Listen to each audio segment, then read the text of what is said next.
Kieran McGuire here with Boxing Bants Ireland, and I'm here with Sean Murray after another win on your professional career. Sean, Edgar Kemsky is always known as a head case and an awkward opponent for everyone. A lot more awkward than someone like Shane, who you fought obviously, because it's more someone's coming after you rather than you chasing him. How did you find it tonight against Edgar?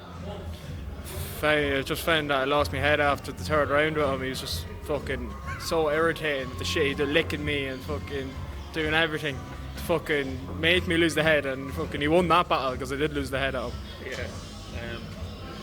6 rounds. How did you find it? Like the 6 rounds, how did you find it? Like, I suppose it's not the typical 6 rounds you're going to be doing if you're fighting in a 50-50. Like, you know? Yeah. I found that the 50-50 fight was a lot easier than that fight. It's just, I think it's just the style of him, the way he fucking was always walking like this and shit, fucking in me.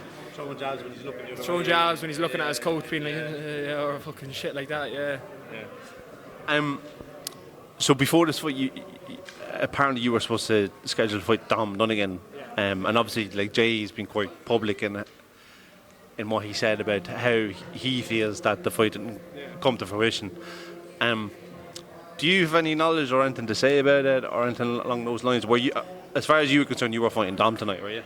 I'd say I think he's still trying to find where his balls are at, because it's 6 days before fight, pulling out, and then fuck the whole show up. Like a 50-50 Irish fight, there was no press conference then. Was that supposed to be headlining this, was it?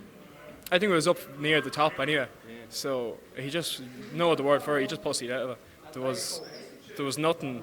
There was no injury, there was no nothing. He was sparring with who? Dennis McCann? No, not Dennis McCann. Dylan Moran. Or someone fucking for the whole camp, and then suddenly pulls out. Right. Fucking stupid, like. It must have been disappointing, I imagine, for you, because when you're selling tickets, basically that's the line that you're towing when you're selling it to people. I'm fighting Dom Dunnigan, 50-50 fight. So I imagine it's frustrating then for you to go back to people and say, well, actually, no, I'm fighting Edgar Kemsky in an opponent. Like, so it must have been very frustrating for you. Days before, like, and like I had the photos and everything of me versus Dom, so I couldn't even put that up anywhere because Dom wasn't fighting anymore. It's just load of bollocks, to be honest with you. Yeah. To be honest with you, I said to Jay when we scheduled that fight, I was going to retire Dominic Donegan, and I wasn't wrong, because he's probably going to retire now if he can't fight a fucking 2-0 fighter.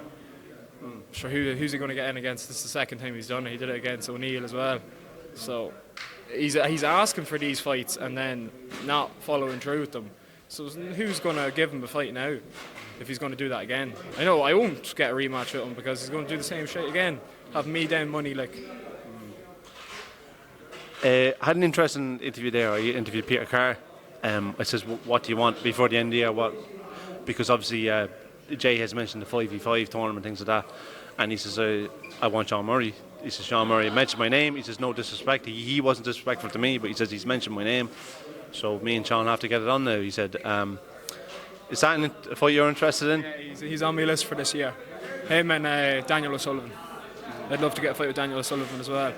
And definitely Peter Carr is on my list. I'd love to get him with him. Yeah. Be a good scrap.